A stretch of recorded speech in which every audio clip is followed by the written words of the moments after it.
Nos encontramos mirando desde mi ventana al monte del templo en la ciudad de Jerusalén y al monte de los olivos allá al fondo, y teniendo este hermoso paisaje y dejándolo también como un recuerdo a nivel personal de lo que considero el clímax a nivel terrenal de mi esperanza, haberme hospedado unos días, haber estado morando unos días, sintiendo el ambiente de la ciudad antigua de Jerusalén. Bueno, dejando como recuerdo este video y continuando con nuestra serie Descubre la Biblia en 8 minutos. Desde este lugar quiero enfocarnos en nuestra esperanza. ¿Cuál es la esperanza del creyente? La esperanza del pueblo judío es la resurrección de los muertos. En ese lugar, ahí en el Monte de los Olivos, ustedes pueden ver todas esas pequeñas lápidas, están muy a lo lejos, pero ese lugar es un cementerio judío. ¿Por qué hay un cementerio judío en el Monte de los Olivos? Bueno, la esperanza judía más importante es aquel día cuando suceda la resurrección de los muertos, cuando el Mesías venga y resuciten los muertos. Para el judío será la primera vez que venga el Mesías, para el mundo cristiano será la segunda vez. Así que la manera en que estas dos religiones se van a poner de acuerdo es cuando Él venga. Los judíos le preguntarán si es la primera vez que viene, y para los cristianos, para los que tienen la esperanza de que Él ya vino por primera vez, pues ellos sabrán que es la segunda vez. Así que será en ese momento cuando se llevará a cabo la unión de las dos casas y por fin se pondrán de acuerdo ambas religiones en quién es el Hijo de David, quién es el Mesías de Israel, quién es aquel que ha de resucitar a los muertos, quién es aquel que ha de traer la paz a esta nación y acabar con tanta división, con tantas guerras, a pesar de que esta ciudad se llama Jerusalén, una ciudad de paz. Es una de las ciudades que más han sufrido de guerras, que más veces han sido destruidas y reconstruidas. Y aún actualmente se vive una tensión aquí política que, de acuerdo a la profecía de Zacarías, traerá el conflicto final entre las fuerzas de la luz y las fuerzas de las tinieblas. He aquí que yo pondré a Jerusalén como una copa que hará temblar a las naciones, dijo el profeta Zacarías. También el profeta Zacarías dijo que en aquel día, en el día de la redención final, se posarán sus pies sobre el monte de los olivos que está en Jerusalén. Así que toda nuestra esperanza está centrada en aquel día, cuando el Hijo de David, cuando el Mesías venga y pose sus pies en el monte de los olivos, y dice que el monte de los olivos se partirá por la mitad. Así que con ese enfoque, con esa esperanza, y dice que los muertos en Cristo serán resucitados primero y le recibirán en las nubes. Bueno, pues hoy no hay nubes y con eso sabemos que muy pronto será su revelación. Muy pronto, y esa es nuestra oración, que sea pronto y en nuestros días, cuando Él ya no se oculte más en las nubes. Según el libro de los Hechos, fue de este lugar donde Él ascendió a los cielos y una nube le cubrió. Pero en esta ocasión, Él descenderá de los cielos y será revelado, ya no estará cubierto, será revelado y volverá a establecer su reino en ese lugar, el lugar del templo. ¿Por qué ese lugar, por qué ese monte es considerado santo?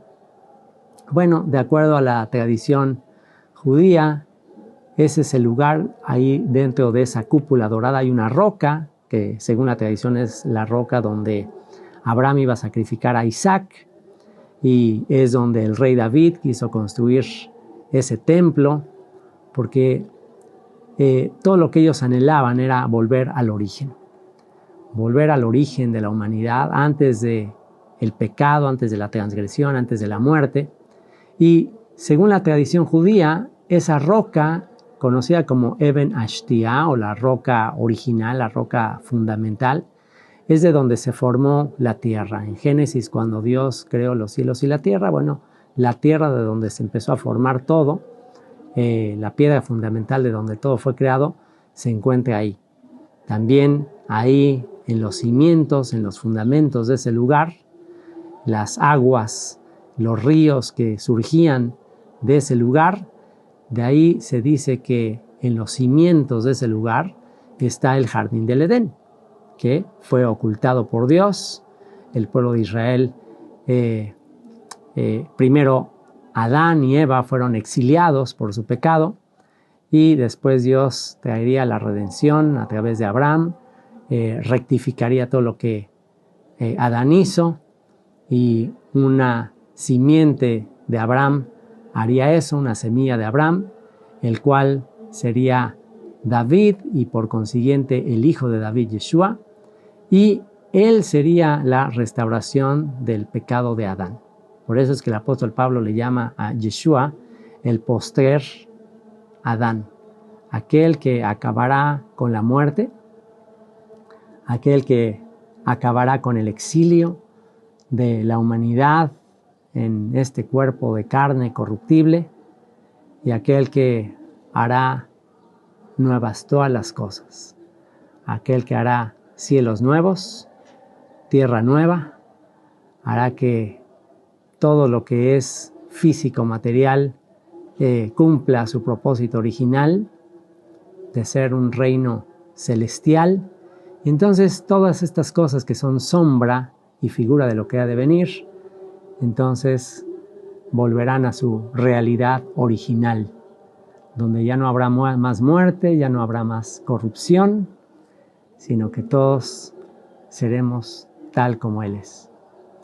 Y con esta esperanza, ahí en el Monte de los Olivos, en la expectación de los huesos secos que han de resucitar, grabamos este video, no solo como parte de la serie de Descubre la Biblia en 8 minutos, sino también este video servirá como introducción a el comentario de la primera y segunda carta a los tesalonicenses dentro de nuestra serie de Descubre el Evangelio.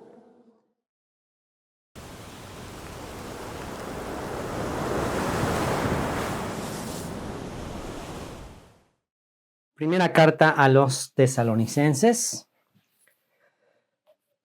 capítulo 1. Son en total 5 capítulos que vamos a leer y a comentar en los aspectos pues más relevantes de la carta, los temas centrales de esta carta. Este es un estudio panorámico dentro de nuestra serie de las cartas apostólicas de nuestra página web www.descubreelevangelio.org, y estamos justamente fijando la mirada en el Monte de los Olivos, y con esta panorámica en el Monte de los Olivos es que vamos a dar lectura y a explicar el mensaje de esta primera carta a los tesalonicenses, y también con este panorama vamos a grabar la segunda carta a los tesalonicenses, que el apóstol Pablo le escribe a esta comunidad en Grecia, y el tema central de estas dos cartas es el día del Señor, la resurrección de los muertos, la esperanza que tenemos de una vida eterna con Él.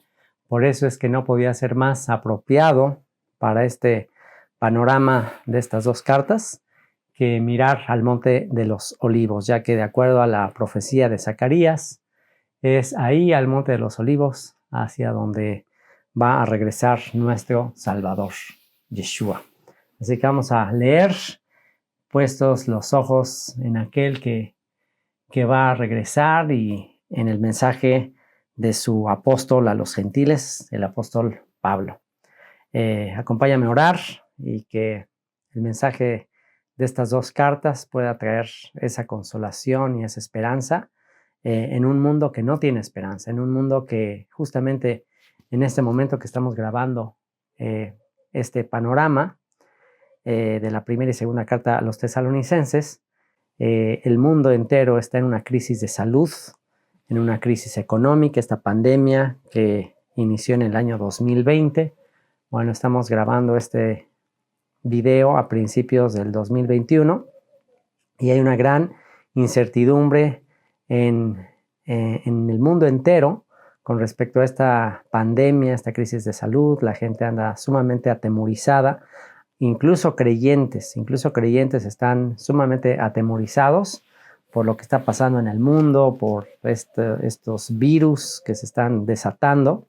Y creo que el mensaje del apóstol Pablo en estas dos cartas a la comunidad de Tesalónica es un mensaje muy, muy apropiado para los tiempos que vivimos y para todos los tiempos, ya que uno de los temores más grandes que tiene el ser humano es el temor a la muerte. Y con este mensaje vamos a darnos cuenta que el creyente no tiene que tener ningún tipo de temor a la muerte, ya que el creyente no muere, el creyente solo duerme o el creyente solamente se muda de casa.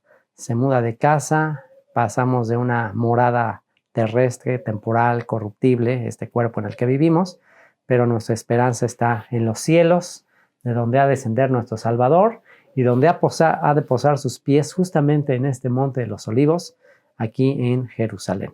Así que vamos a orar por esta esperanza y que todos aquellos que están sin esperanza, todos aquellos que están con preocupaciones, con temores, que después de este mensaje puedan sentirse totalmente confortados con nuestra dichosa esperanza de la resurrección de los muertos y la vida eterna. Padre, te doy gracias por esta oportunidad que me das de llevar esperanza, de llevar consuelo, Señor, en especial a tus hijos, en especial a tus elegidos que también están siendo influenciados por esta paranoia mundial de temor, de incertidumbre. Yo te ruego que puedas usar mi voz para transmitir este mensaje que el apóstol Pablo le escribió a los tesalonicenses y que ese mismo efecto que causó en el primer siglo, en aquella época, ese mismo efecto que causó en estas comunidades cuando leyeron estas cartas, que sea aún más el efecto que causa, Señor, porque ahora este mensaje no nada más está llegando a Tesalónica, sino está llegando hasta lo último de la tierra. Gracias, Padre, por darme ese privilegio de estar en este lugar.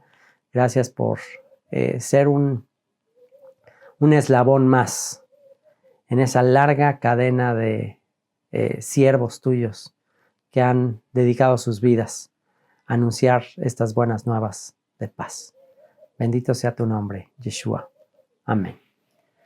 Prima carta del apóstol Pablo a los tesalonicenses. Vamos a comenzar a leer desde el capítulo 1 y vamos a hacer una lectura de corrido de estas dos cartas, solamente comentando algunos de los aspectos que quizás por no vivir en la época que vivió el apóstol Pablo, podían ser un poquito difíciles de entender. Como dijo el apóstol Pedro, las cartas de Pablo son difíciles de entender, las cuales los indoctos e inconstantes tuercen para su propia perdición. Entonces, para asegurarnos de que nos acercamos lo más posible a lo que tenía en mente el apóstol Pablo al escribir estas dos cartas, vamos a ir leyendo y vamos a ir dándole el sentido a lo que él escribió, tal como lo hacía el sacerdote Esdras cuando leía la Torá, cuando leía las Sagradas Escrituras, cuando volvían de Babilonia.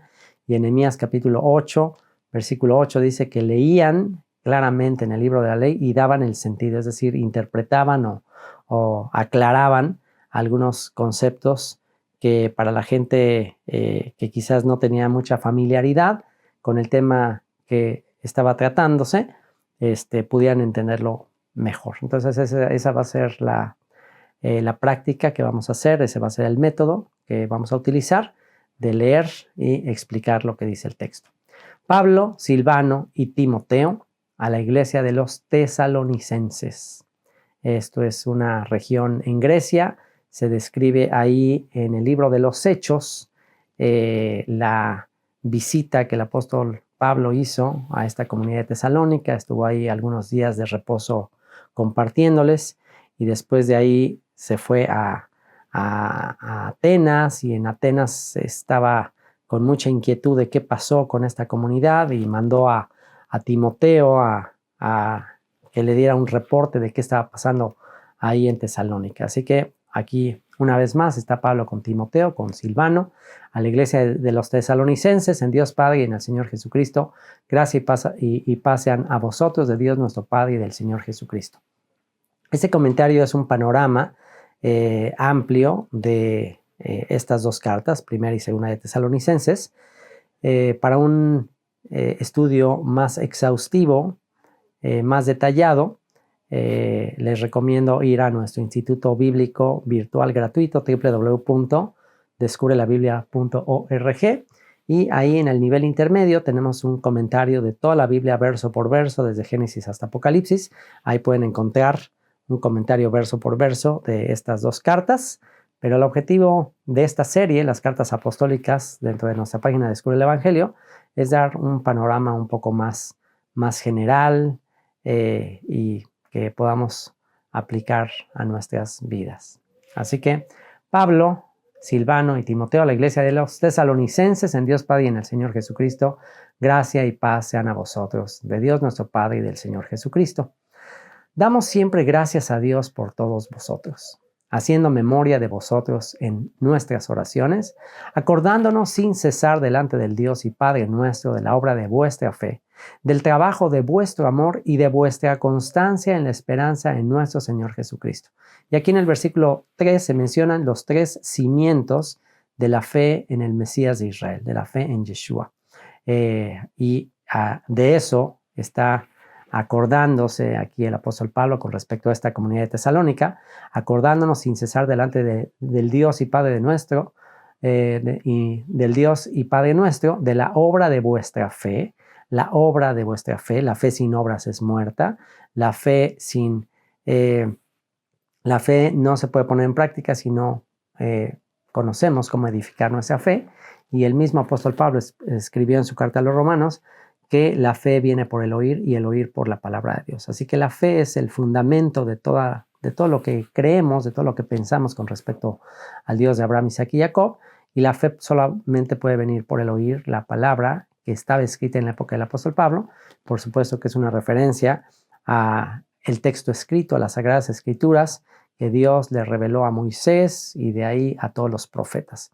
Así que aquí el apóstol Pablo está dándole gracias al Dios y nuestro Padre por la obra de esta comunidad, la obra de fe, porque su fe se muestra con obras, el trabajo de vuestro amor. El amor cuesta trabajo, el amor es sufrido, el amor todo lo sufre, todo lo cree, todo lo soporta, el amor nunca deja de ser, y de vuestra constancia en la esperanza en nuestro Señor Jesucristo. Constancia en la esperanza, hay que ser constantes, hay que ser perseverantes en la esperanza. Así que tres fundamentos de nuestra fe: la fe, el amor y la esperanza. En 1 Corintios 13, el apóstol Pablo dijo estos tres fundamentos, fe, esperanza y amor. De estos tres, el mayor es el amor. Así que tres cimientos de nuestra fe. La fe solamente puede venir por el estudio de las Sagradas Escrituras. Ese estudio de las Sagradas Escrituras pues va a producir amor en nosotros. El fruto de conocer ese mensaje va a ser que nos podamos amar unos a otros y vamos a ser capaces de amarnos unos a otros cuando entendamos que Él nos amó primero. Nosotros le amamos a Él, nosotros amamos a nuestros hermanos en la fe, nosotros amamos al mundo porque Él nos amó primero, porque Él amó primero al mundo.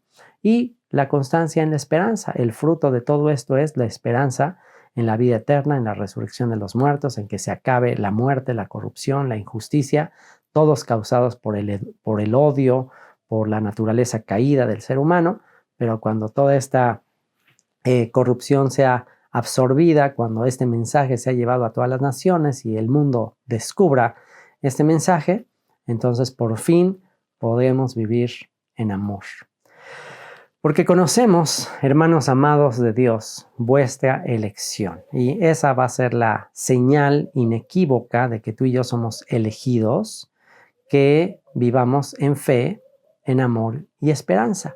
Vivir en amor, fe y esperanza, o como están en este orden aquí en el versículo, en fe, amor y esperanza, el saber que somos elegidos es si estos tres fundamentos son los fundamentos de nuestra vida. Si vivimos para ser discípulos, si vivimos para estudiar las Escrituras, si trabajamos para amarnos unos a otros y si somos constantes en la esperanza, entonces esa es la evidencia, ese es el fruto de nuestra elección, de que fuimos predestinados desde antes de la fundación del mundo para recibir este evangelio. Y dice, pues nuestro evangelio no llegó a vosotros en palabras solamente, sino también en poder, en el Espíritu Santo y en plena certidumbre, como bien sabéis, cuáles fuimos entre vosotros por amor de vosotros. La evidencia de que esto es mucho más que conocimiento, es mucho más que tomar un curso o un diplomado o una carrera profesional.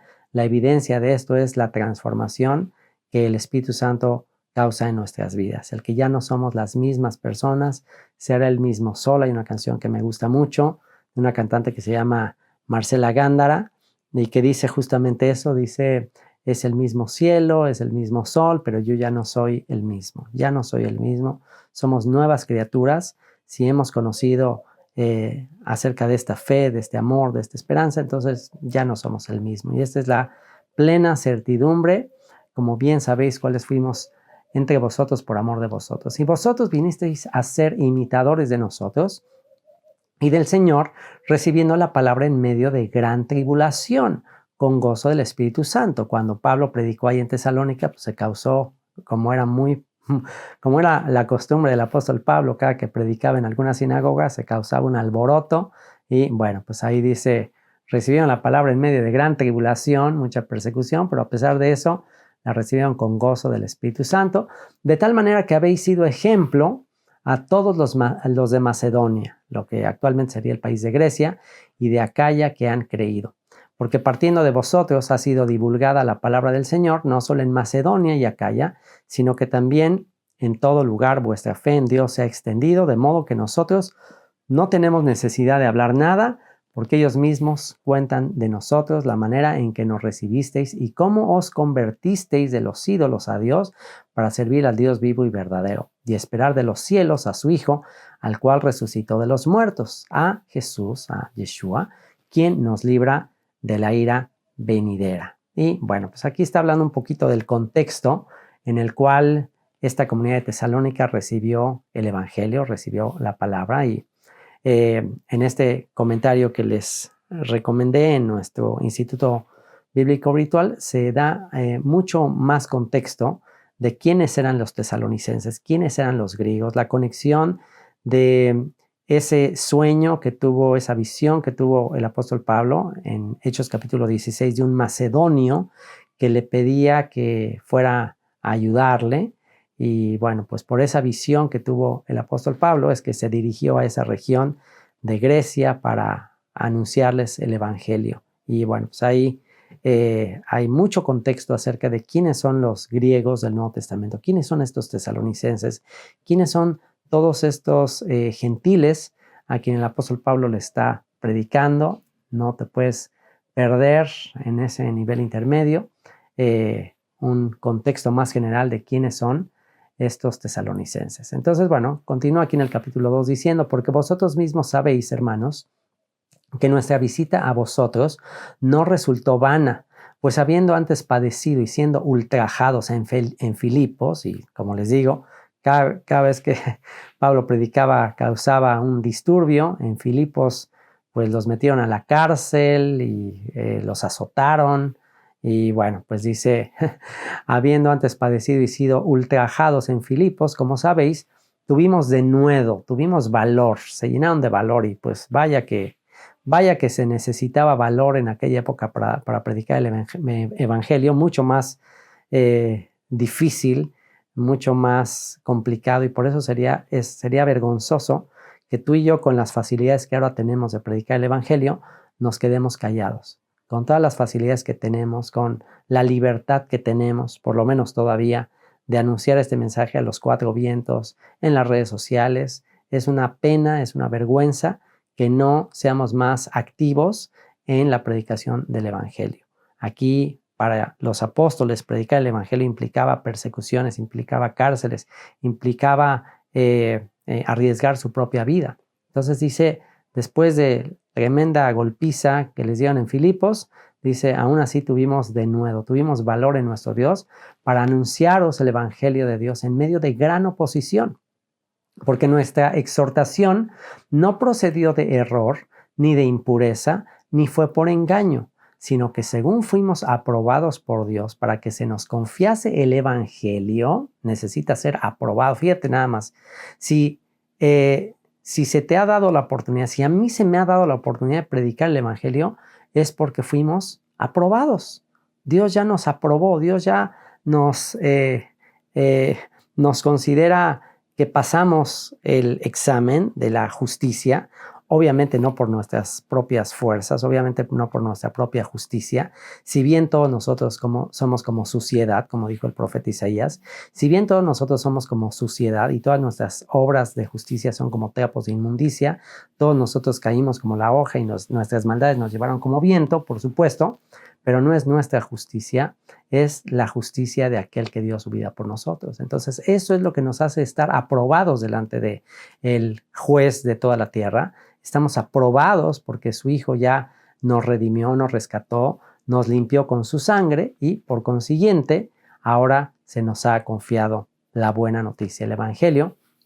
Así hablamos, no como para agradar a los hombres, sino a Dios que prueba nuestros corazones. Es a Él a quien tenemos que agradar, no a los hombres, no se trata de quedar bien con alguna religión ni nada de eso, es simplemente darle cuentas y hablar de lo que hemos recibido, ser testigos de lo que hemos recibido. Y si hemos recibido perdón y si se nos ha llamado a anunciar las virtudes de aquel que nos llamó de las tinieblas a su luz admirable, ay de nosotros si no predicamos el evangelio.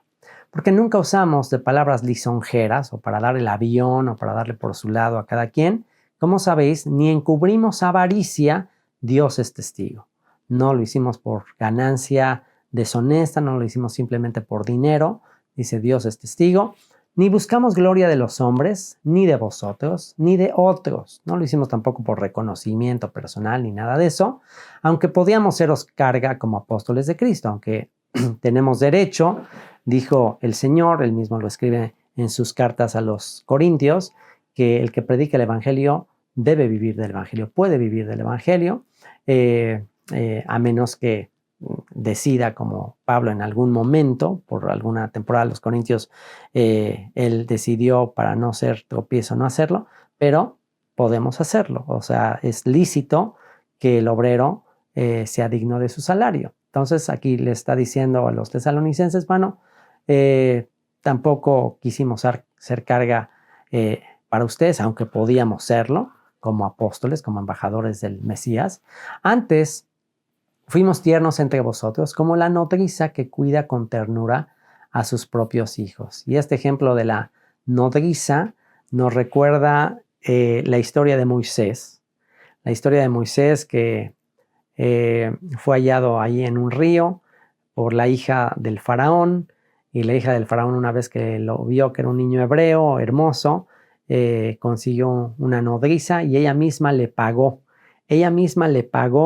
a la nodriza para que se lo criara. Entonces aquí está poniendo ese ejemplo en el cual, ¿saben qué? Nosotros como una nodriza que recibimos incluso salario de alguien más para cuidarles a ustedes, porque esto era lo que hacía el apóstol Pablo. En ocasiones recibía ofrendas, como en el caso de Corinto. O sea, él servía a los corintios, pero no les cobraba por enseñarles, sino que su salario, sus honorarios, los recibía de ofrendas de otras comunidades. Les agradece a los filipenses que participaban con él para él poder enseñarle a otros. Entonces, así funciona el ministerio. También es algo que yo pongo mucho en práctica, de simplemente, sin ser carga para nadie, de lo que la gente que se siente agradecida por este ministerio aporta, ofrenda, pues entonces en base a eso podemos seguir presentando el evangelio de manera gratuita a través de nuestra página web. Y este es el principio que seguimos. Estos son los distintivos de ministerio. Compra la verdad y no la vendas. Y eso es lo que está aquí expresando. Antes fuimos tiernos entre vosotros, como la nodriza que cuida con ternura a sus propios hijos. Tan grande es nuestro afecto por vosotros, que hubiéramos querido entregaros no solo el evangelio de Dios, sino también nuestras propias vidas, porque habéis llegado a sernos muy queridos. Porque os acordáis, hermanos, de nuestro trabajo y fatiga, como trabajando de noche y de día, para no ser gravosos a ninguno de vosotros, os predicamos el evangelio de Dios. Vosotros sois testigos, y Dios también, de cuán santa, justa e irreprensiblemente nos comportamos con vosotros los creyentes. Así como también sabéis de qué modo, como el Padre a sus hijos, exhortábamos y consolábamos a cada uno de vosotros y os encargábamos que anduvieseis como es digno de Dios, que os llamó de su reino y gloria. Por lo cual también nosotros, sin cesar, damos gracias a Dios de que cuando recibisteis la palabra de Dios que oísteis de nosotros, la recibisteis no como palabra de hombres, sino según es en verdad la palabra de Dios, la cual actúa en vosotros los creyentes, porque vosotros, hermanos, vinisteis a ser imitadores de las iglesias de Dios en Cristo Jesús que están en Judea, pues habéis padecido de los de vuestra nación las mismas cosas que ellas padecieron de los judíos, los cuales mataron al Señor Jesús y a sus propios profetas, y a nosotros nos expulsaron y no agradan a Dios, y se oponen a todos los hombres, impidiéndonos hablar a los gentiles para que éstos se salven. Así colman ellos siempre la medida de sus pecados, pues vino sobre ellos la ira hasta el extremo. Y aquí el apóstol Pablo está agradeciendo a Dios por toda la gratitud que estos tesalonicenses expresaron al recibir el mensaje de los apóstoles, y dice que la recibieron no como un mensaje de hombres, sino como la palabra de Dios. Así que aquí el mismo apóstol Pablo reconoce que lo que ellos están predicando no es su propio mensaje, ellos simplemente están difundiendo lo que ya Dios había inspirado anteriormente a través de Moisés, a través de todos los profetas, y eso es lo único que él hace, simplemente compartir el mensaje eterno que viene desde Moisés y todos los profetas de lo que se conoce como el Antiguo Testamento.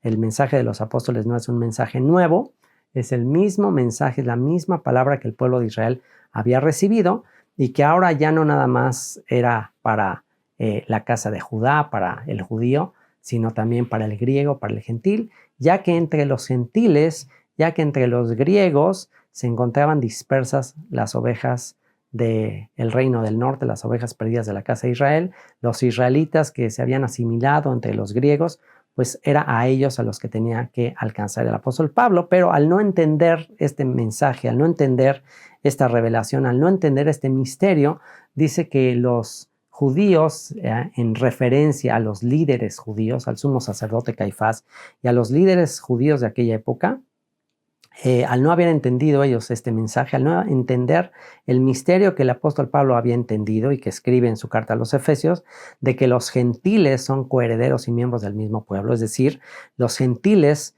son parte de la nación. ¿Por qué los gentiles son parte de la nación?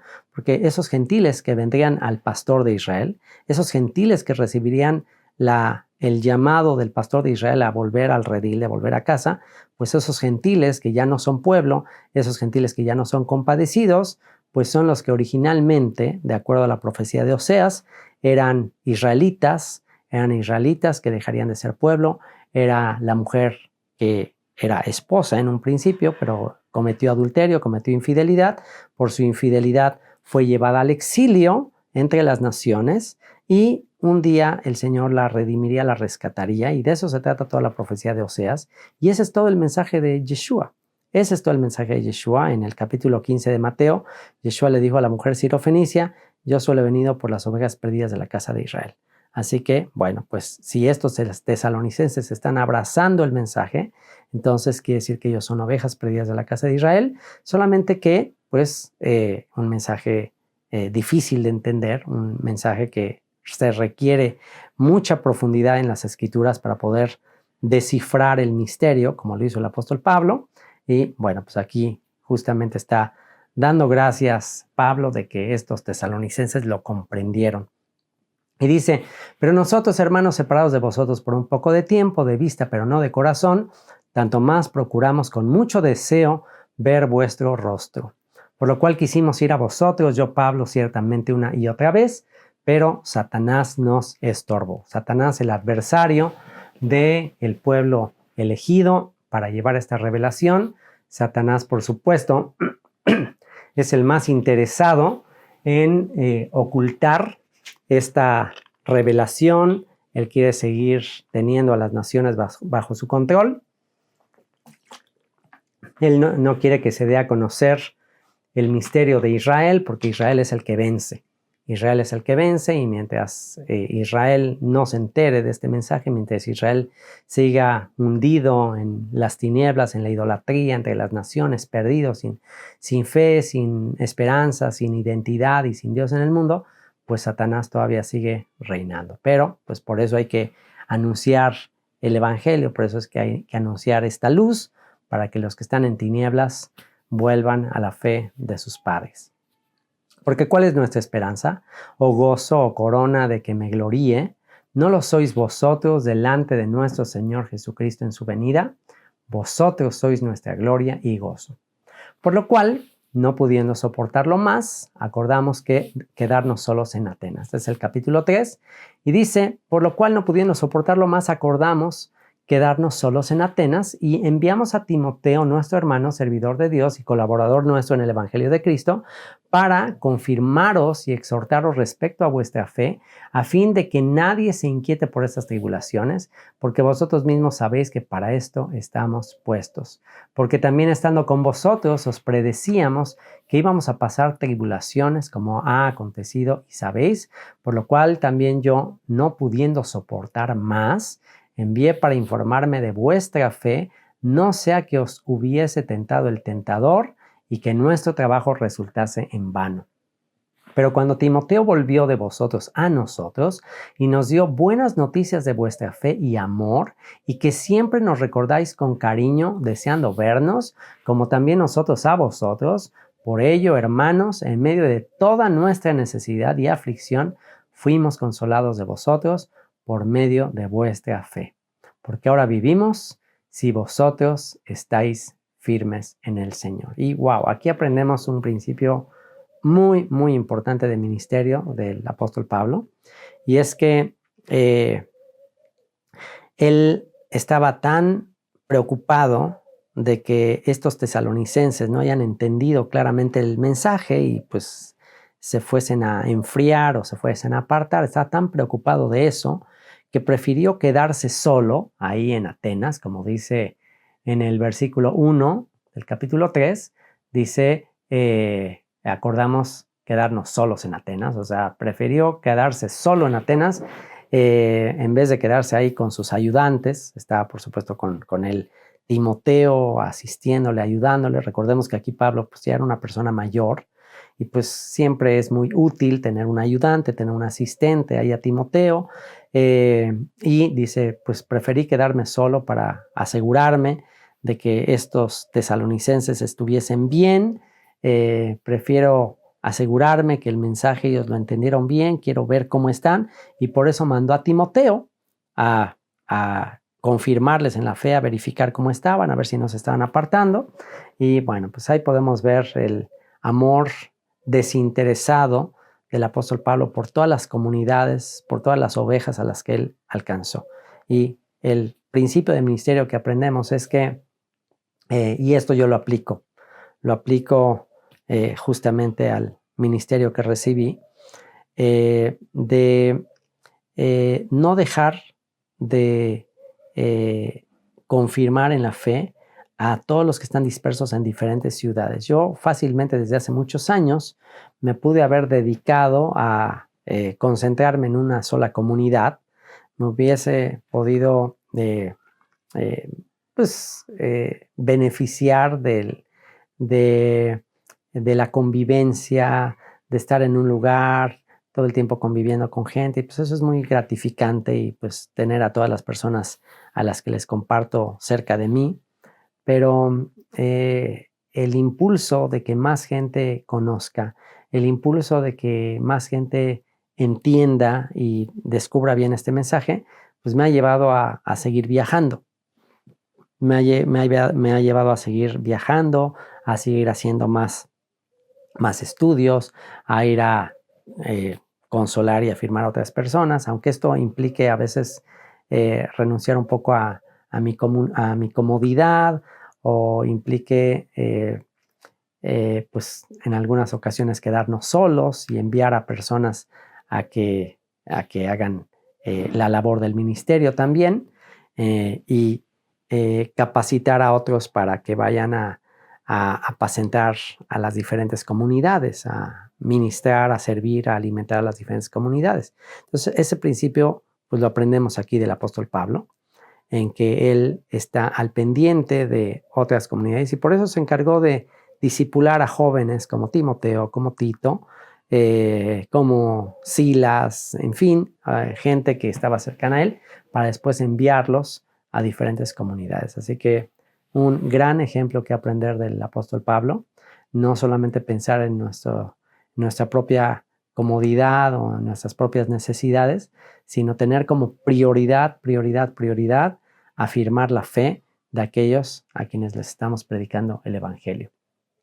Y dice en el versículo, nos quedamos, versículo 8, porque ahora vivimos si vosotros estáis firmes en el Señor. Wow. Ahora sí puedo vivir, puedo estar tranquilo si ustedes están firmes en el Señor. Yo vivo para afirmar a otros en la fe. Esa es mi vida. Mi vida es afirmar a otros en la fe.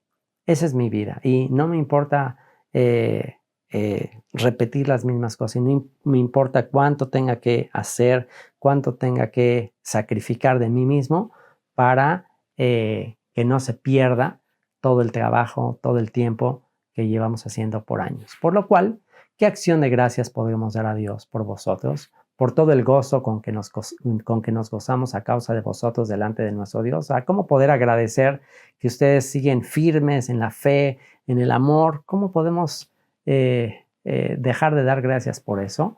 Orando de noche y de día con gran insistencia, para que veamos vuestro rostro y completemos lo que falte a vuestra fe. Mas el mismo Dios y Padre nuestro y nuestro Señor Jesucristo dirija nuestro camino a vosotros, y el Señor os haga crecer y abundar en amor unos para con otros y para con todos, como también lo hacemos nosotros para con vosotros, para que sean afirmados vuestros corazones irreprensibles en santidad delante de Dios nuestro Padre, en la venida de nuestro Señor Jesucristo con todos sus santos. Capítulo 4. Por lo demás, hermanos, os rogamos y exhortamos o animamos en el Señor Jesús, que de la manera que aprendisteis de nosotros, cómo os conviene conduciros y agradar a Dios, así abundéis más y más, porque ya sabéis qué instrucciones os dimos por el Señor Jesús. Pues la voluntad de Dios es vuestra santificación, que os apartéis de fornicación. La voluntad de Dios, ¿quieres saber la voluntad de Dios? Bueno, pues aquí Él nos dice cuál es su voluntad. La voluntad de Dios es que nos santifiquemos, que nos consagremos, que nos apartemos. Ahora, esto es algo interesante porque la Escritura dice que ya somos santos. ¿Cómo es que si dice que ya somos santos? En la introducción de varias de sus cartas, el apóstol Pablo dice a los santos que están en tal o cual lugar, a los santos, llamados santos, en su carta a los romanos. Entonces, si ya somos santos, ¿por qué tenemos que santificarnos? Porque, y esto escúchalo con atención, lo voy a decir despacio, pero esto es wow, este es una de los este es uno de las metas de la Biblia más gloriosas, pero que al mismo tiempo ya se cumplieron. Ya, pero aún estamos en proceso. ¿Cómo es eso de que ya, pero aún estamos en proceso? Bueno, ya somos santos, pero estamos en proceso de ser lo que Él nos ha llamado. Ya somos santos, ya somos apartados, ya somos consagrados, mas vosotros sois una nación santa, pueblo adquirido por Dios, real sacerdocio, para anunciar las virtudes de aquel que los llamó de las tinieblas a hacer su luz, a su luz admirable. Ya somos santos, ya Él ve las cosas que no son como si fuesen. Él ya nos ve en ese estado de consagración, de apartarnos para Él. Ser santo significa ser apartados para Él, no estarnos mezclando con las cosas terrenales, inmorales, pecaminosas de este mundo, consagrados para Él. Eso es lo que somos, eso es lo que fuimos, para lo que fuimos creados, para su uso particular, para el uso exclusivo del Creador del universo. Entonces, para eso fuimos creados, para eso Él nos apartó, para eso nos consagró, y ahora tenemos que convertirnos en aquello para lo cual Él nos creó. Ese es el proceso.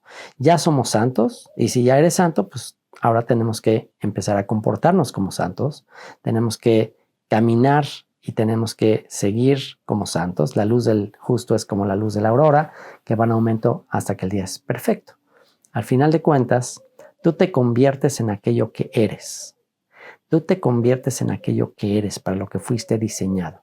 Y si tú entiendes que no fuiste diseñado para la inmundicia, para la impureza, para la oscuridad, para el odio, para la injusticia, para la perversidad, para todas esas cosas malvadas, maliciosas de las que habla la Escritura, para el rencor, para la venganza, para la burla, si tú entiendes que tú no eres eso, entonces no tienes por qué actuar de esa manera. No tienes que actuar con ingratitud, no tienes que actuar con rencor, no tienes que actuar con indiferencia, no tienes que actuar con pereza, porque eso no eres tú. Eso no es para lo que tú fuiste creado. Tú fuiste creado para ser elegido, tú fuiste creado para ser santo, tú fuiste creado para ser consagrado, tú fuiste creado para dar fruto de amor, gozo, paz, paciencia, benignidad, bondad, templanza, mansedumbre, fe. O sea, eso es lo que tú eres. Tú fuiste creado, yo fui creado para eso. Entonces, cada vez que, y esto, wow, tiene muchísima profundidad, porque cuando nosotros les decimos a nuestros hijos o cualquier otra persona, es que tú eres de lo peor, o tú eres un malvado, tú eres un perdedor, tú eres un feo, o sea, le estamos diciendo algo que es una mentira. Eso es una mentira. Los escogidos de Dios, los hijos de Dios, no son todas esas cosas. Y el diablo trata de, nos engaña, nos miente, nos hace pensar que somos unos fracasados, unos perdedores, que nunca vamos a salir del hoyo. Eso es lo que él trata de decirnos. Pero tenemos que escuchar la voz de la fe, tenemos que escuchar la palabra del Señor, que dice, la voluntad de Dios no es eso, no es que te pierdas. La voluntad de Dios es vuestra santificación, que os apartéis de fornicación. Fornicación, relaciones sexuales impuras, fuera del pacto matrimonial que Dios diseñó.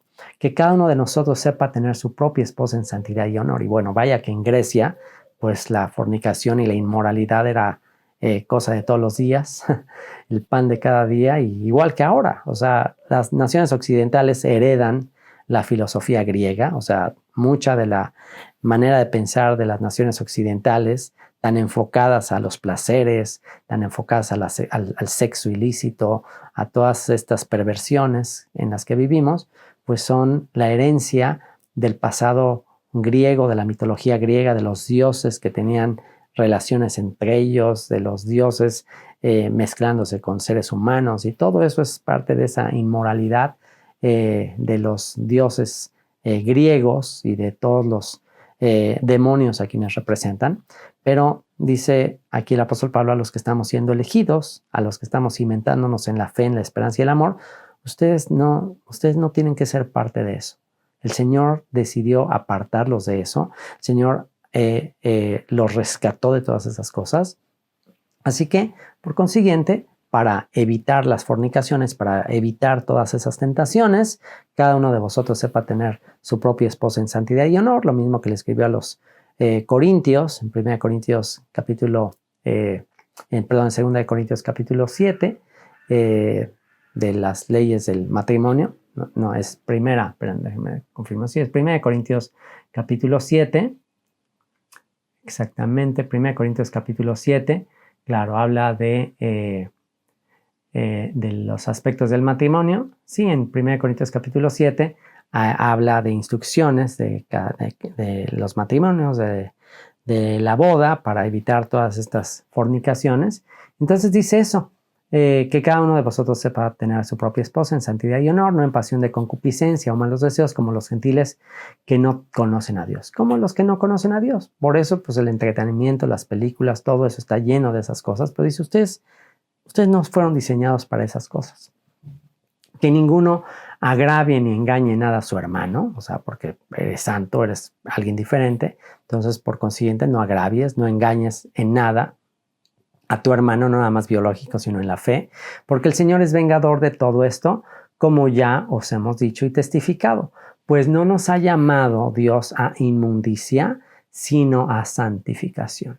Ese es el llamado que hemos recibido, a santificación. No nos ha llamado a ser unos perdedores, unos perversos, maliciosos, fornicarios, inmundos, etc. Nos ha llamado a santificarnos, a apartarnos, a consagrarnos para Él. Así que el que desecha esto, no desecha a hombres, sino a Dios, que también nos dio su Espíritu Santo, ¿ok? Si tú desechas la voz que te habla, sus mandamientos que te hablan al corazón, pues no estás desechando a un hombre, no me estás desechando a mí, estás desechando al Espíritu de Dios que te está hablando, y que mi voz simplemente es el medio, es el instrumento para hablar a tu corazón. Pero acerca del amor fraternal, no tenéis necesidad de que os escriba. Acerca del amor de hermanos, no tenéis necesidad de que os escriba, porque vosotros mismos habéis aprendido de Dios que os améis unos a otros. O sea, eso ya está escrito en la Torá, eso ya está escrito en la instrucción que Dios le dio a Moisés, en la ley de Moisés. En Levítico habla de amar a tu prójimo como a ti mismo. Es el más grande mandamiento de la ley después de amar a Dios. Ya lo dijo Yeshua también. Así que eso ustedes ya lo saben, ya está escrito. No se lo tengo que volver a escribir porque ya está escrito. Y dice, y también lo hacéis así con todos los hermanos que están por toda Macedonia, pero rogamos, hermanos, que abundéis en ello más y más. O sea, sigue amando, sigue creciendo en amor cada vez más y más y más. Sigue practicándolo. Y que procuréis tener tranquilidad y ocuparos en vuestros negocios y trabajar con vuestras manos de la manera que os hemos mandado, a fin de que os conduzcáis honradamente para con los de afuera y no tengáis necesidad de nada. Fíjense la exhortación que nos hace en un mundo de estrés, de ansiedad, de preocupaciones. Procura tener tranquilidad. Procura estar tranquilo. No te afanes en tantas cosas. Ocúpate en tus propios negocios. Ocúpate en lo tuyo. No te estés metiendo en asuntos ajenos. No estés ahí viendo todo el tiempo malas noticias. Enfócate en el mensaje, en el llamado que has recibido, a fin de que os conduzcáis honradamente para con los de afuera, para que se note que eres diferente a los de afuera, para que se note que no eres igual a los que no conocen este mensaje de fe, de esperanza y amor. Y no tengáis necesidad de nada. Tampoco queremos, hermanos, que ignoréis acerca de los que duermen, para que no os entristezcáis como los otros que no tienen esperanza. Porque si creemos que Yeshua murió y resucitó, así también traerá con Yeshua a los que durmieron en él. Y aquí está el tema, pues podríamos decir que climático de esta carta. La esperanza máxima del creyente, la resurrección de los muertos. ¿Por qué santificarnos, apartarnos, consagrarnos para Él es lo más inteligente que podemos hacer? Pues porque no vivimos para este mundo. Todos los placeres, todas las cosas de este mundo son temporales, son pasajeras. Eso no debería de ser el centro de nuestra vida. No fuimos diseñados para la carne, no fuimos diseñados para lo temporal, fuimos diseñados para la eternidad, para la espiritualidad. Así que por eso dice, no queremos que ignoren acerca de los que duermen. Y el creyente, ya dijimos al principio, el creyente no muere, el creyente duerme, el cuerpo duerme temporalmente, el espíritu va con el Señor, ya está escrito, el cuerpo va al polvo, polvo somos, al polvo volveremos, el cuerpo va al polvo, el espíritu va a Dios, quien lo dio, o sea que ausentes del cuerpo, presentes al Señor. En el momento que partimos de este cuerpo, y Pablo lo enseñó en su carta a los tesalonicenses, dijo, para mí el vivir es Cristo y el morir es ganancia, yo preferiría estar con Cristo, lo cual es mucho mejor, así que en el momento que el creyente duerme, su cuerpo duerme, pero su espíritu va a la presencia del Señor. Yeshua le dijo al ladrón que murió a su lado, hoy mismo estarás conmigo en el paraíso, y bueno, el cuerpo va al polvo, va al sepulcro en espera de la resurrección de los muertos. Y eso es justamente la imagen que estamos viendo ahí, ese cementerio en el Monte de los Olivos. Por eso es tan cotizado, por eso es tan cotizado aquí en Israel tener una tumba ahí en el Monte de los Olivos, porque el profeta Zacarías habló, y bueno, no nada más el profeta Zacarías, todos los profetas, la esperanza máxima del pueblo de Israel es la resurrección de los muertos. O sea que cuando el Mesías venga, y pues ya dice en el libro de los Hechos, que el mismo lugar de donde se fue Yeshua es el mismo lugar al que vendrá. Zacarías también lo dice, se posarán sus pies sobre el Monte de los Olivos que está en Jerusalén, y por eso les digo que es muy costoso tener una tumba ahí en ese lugar. Ni siquiera sé si todavía haya, pero bueno, está ya muy lleno, muy saturado ese lugar, lleno de tumbas, ahí lleno de creyentes. Por supuesto, si alguien hizo hasta lo imposible porque lo sepultaran ahí, es porque tiene la esperanza de ser los primeros en resucitar. Los primeros en resucitar, los que estén ahí, ya están en corto. Y bueno, pues los que están ahí con esa esperanza de la resurrección, por supuesto confiando únicamente en aquel que es el Salvador de su pueblo, aquel que vino a salvar a su pueblo. Bueno, si tú mueres en esa esperanza, pues entonces, como dice aquí, eso es justamente lo que está consolando el apóstol Pablo a los tesalonicenses. No queremos que ignoren acerca de los que duermen, de los que están ahí, sus cuerpos esperando en el sepulcro, para que no os entristezcáis como los otros que no tienen esperanza, para que no te entristezcas tanto cuando un familiar, un ser querido se mude, parta con el Señor. Al contrario, lejos de entristecernos, deberíamos de alegrarnos, deberíamos de hacer una fiesta de gratitud por nuestros familiares que murieron en el Señor, que murieron con su fe en el Señor, porque ellos, su alma ya está con Él, ellos ya parten con Él, su cuerpo está ahí en espera de la resurrección. Y en realidad, ¿qué es la resurrección? La resurrección de los muertos es la unión nuevamente del cuerpo y el alma. ¿Y por qué se tienen que volver a juntar el cuerpo y el alma?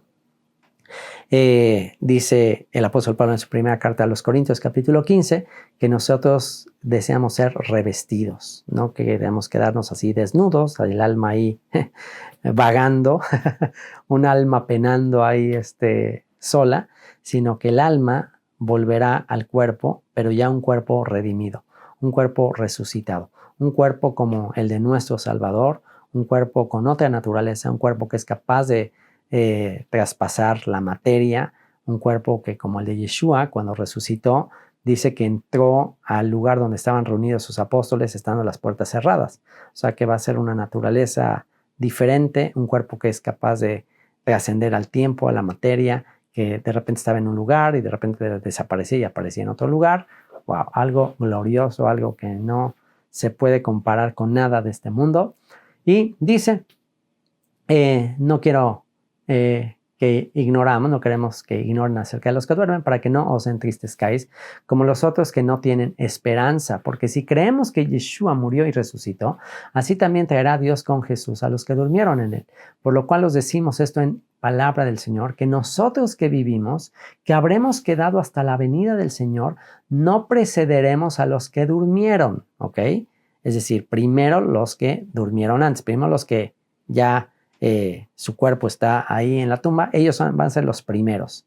Dice, después nosotros, porque el Señor mismo, con voz de mando, con voz de arcángel y con trompeta de Dios, esto nos da la pista para que entendamos cuándo va a suceder eso, en la fiesta de las trompetas, justamente en las festividades de otoño. Por eso es que Dios le dio a su pueblo de Israel, que habría de ser luz a las naciones, todo el calendario de festividades, para que a través del calendario de festividades, que son sombra y figura de lo que ha de venir, podamos entender el calendario profético de Dios. Las fiestas de primavera ya se cumplieron cuando Yeshua vino por primera vez. Él ya fue el Cordero de la Pascua, Él ya es las primicias de los que resucitaron, Él ya descendió en Pentecostés en espíritu para morar en todos los creyentes y escribir el nuevo pacto en todos nosotros.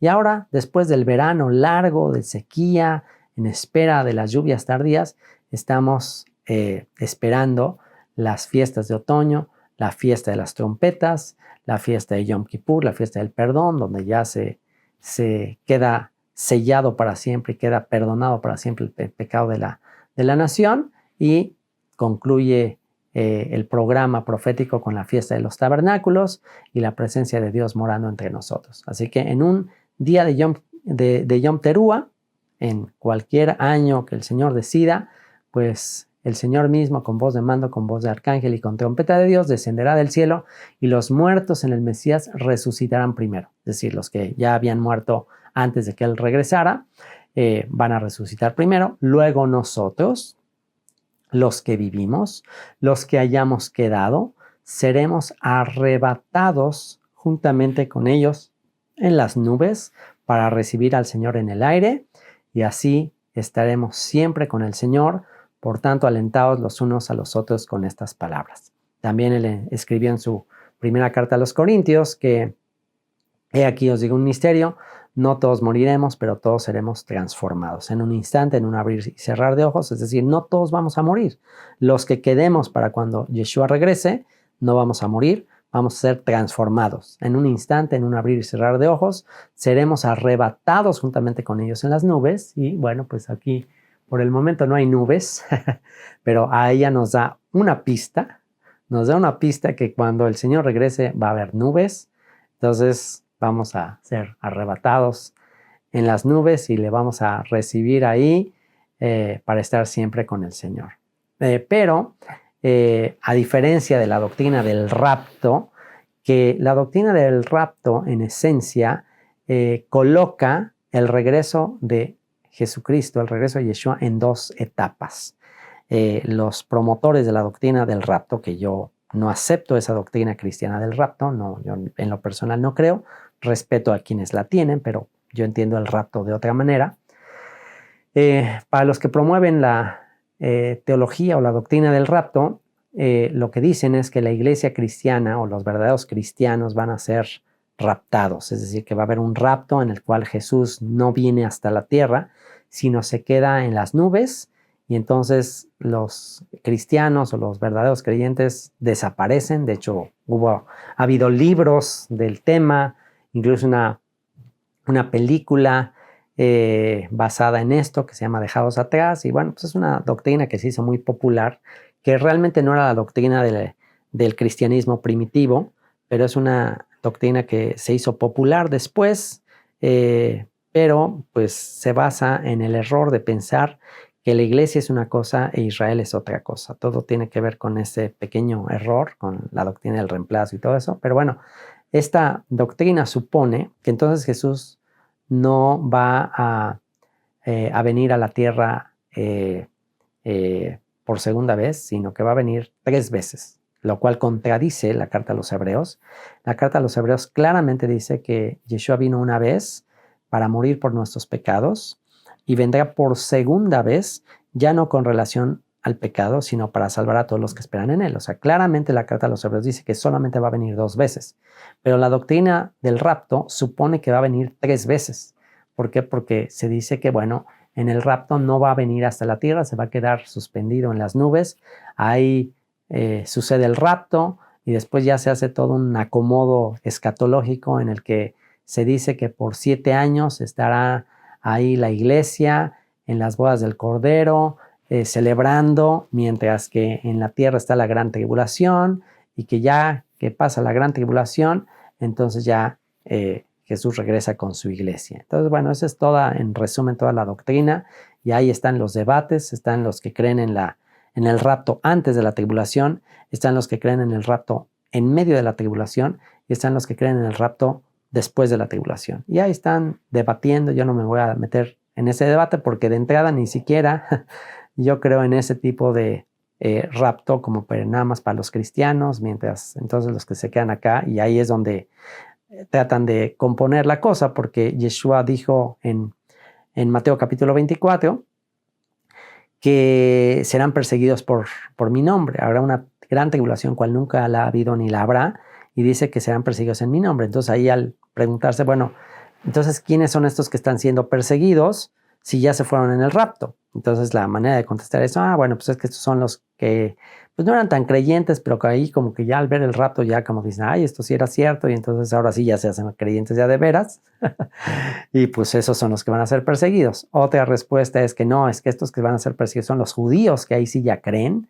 Hay muchos judíos van a creer, y entonces ahí otra vez se reinicia el plan con Israel, y hay toda una serie de explicaciones a ese punto. Yo les voy a comentar lo que yo veo en este arrebatamiento. No es que no creen en el arrebatamiento, simplemente no creo de la manera que se expone en el ámbito protestante evangélico. No creo en ese rapto como se expone, que se quedarán 7 años ahí en el cielo, en las bodas del Cordero. Yo no creo en eso. Para mí el rapto es simplemente la resurrección de los muertos. Es decir, la resurrección de los muertos y el rapto es la misma cosa.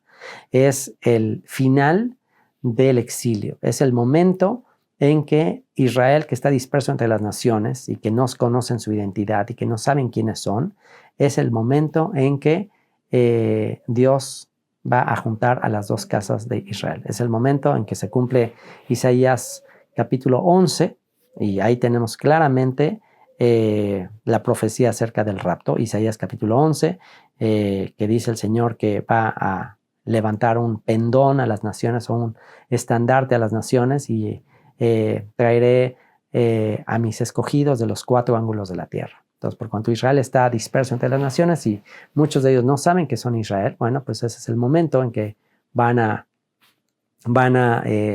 hacerse parte de Israel, van a resucitar ya como el levantamiento del tabernáculo de David, y es cuando Israel entonces sí viene a la tierra, o sea, eres transformado.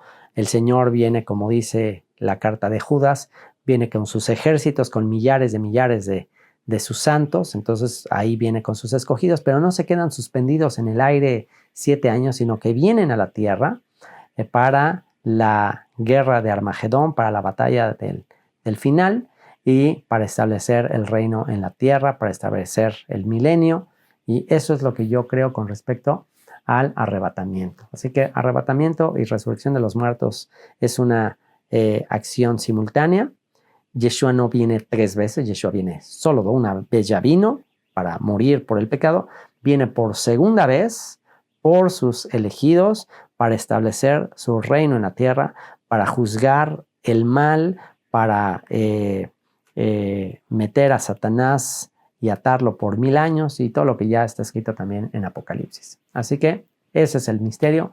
No todos moriremos, todos seremos transformados en un instante, en un abrir y cerrar de ojos, seremos arrebatados, así, de repente nos transformaremos en un cuerpo glorioso, y así estaremos siempre con el Señor.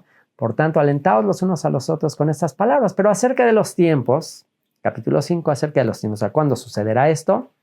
Dice, acerca de los tiempos y de las ocasiones, no tenéis necesidad, hermanos, de que yo os escriba. ¿Por qué no tiene que escribir? Porque ya está escrito. ¿Qué son los tiempos y las ocasiones? Bueno, esta es una referencia técnica.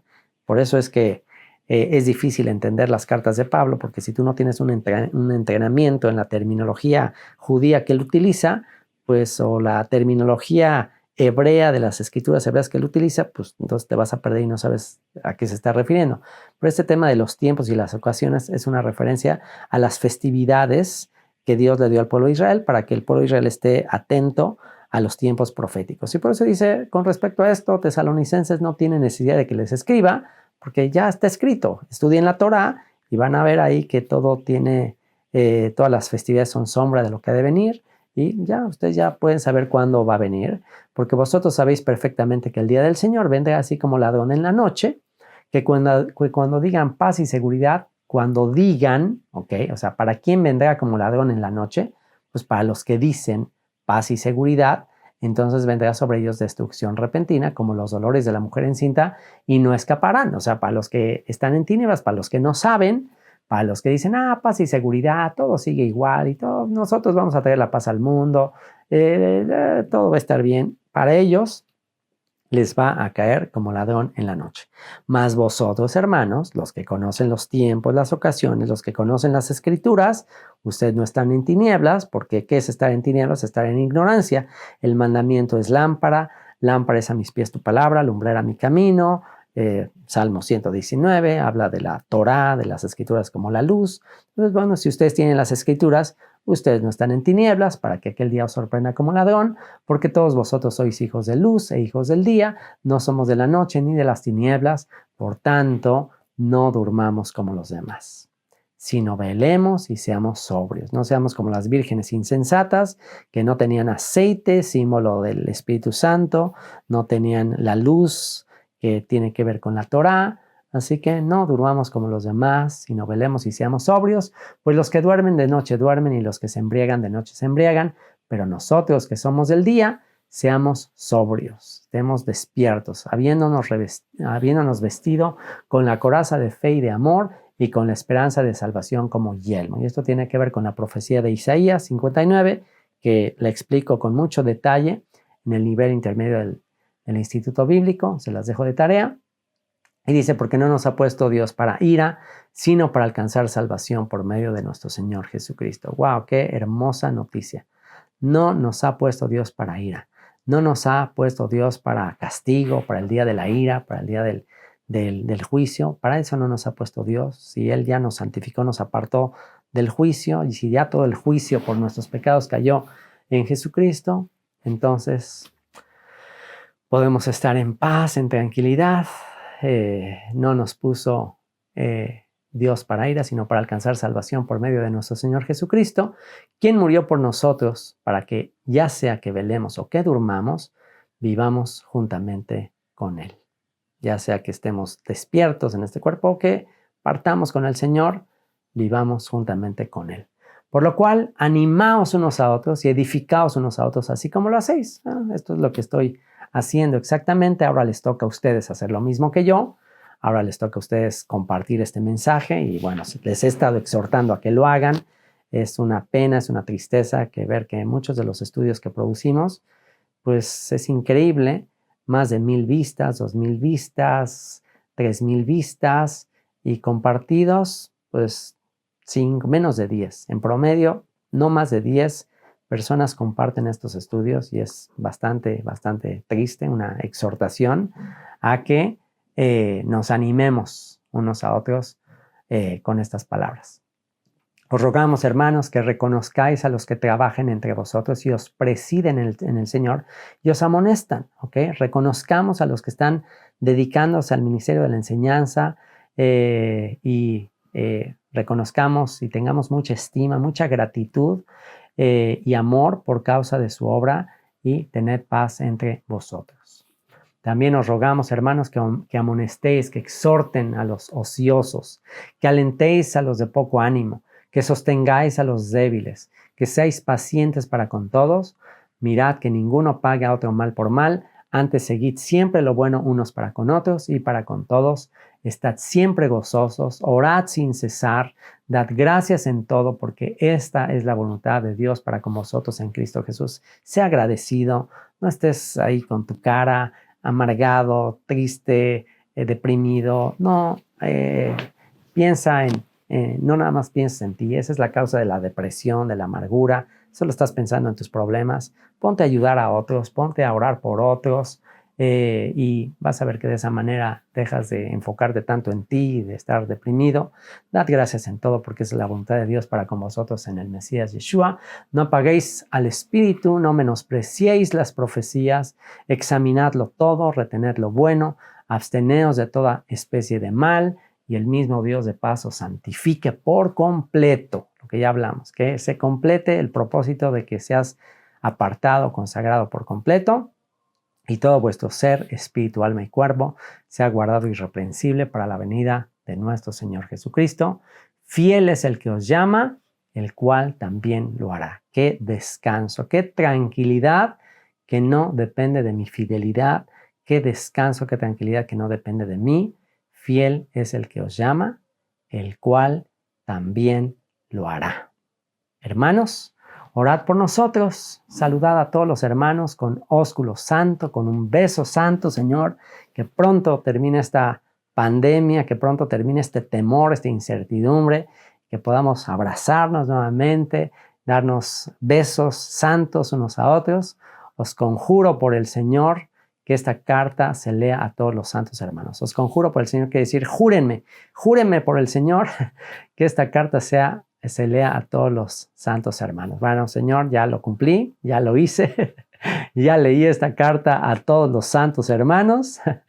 La gracia de nuestro Señor Jesucristo sea con vosotros. Amén. Bendito seas, Padre, por tu palabra, Señor. Gracias por esta consolación del apóstol Pablo, que nos trae tanta paz, tanta tranquilidad y nos ubica en los fundamentos de nuestra fe. Esa fe, ese trabajo de amor y esa constancia en la esperanza de que estamos en este mundo de paso y que, Señor, nuestra ciudadanía está en los cielos y que pronto vendrás a transformar este cuerpo de corrupción en un cuerpo glorioso semejante al tuyo. Bendito sea Yeshua, a ti sea toda la gloria por los siglos de los siglos. Amén.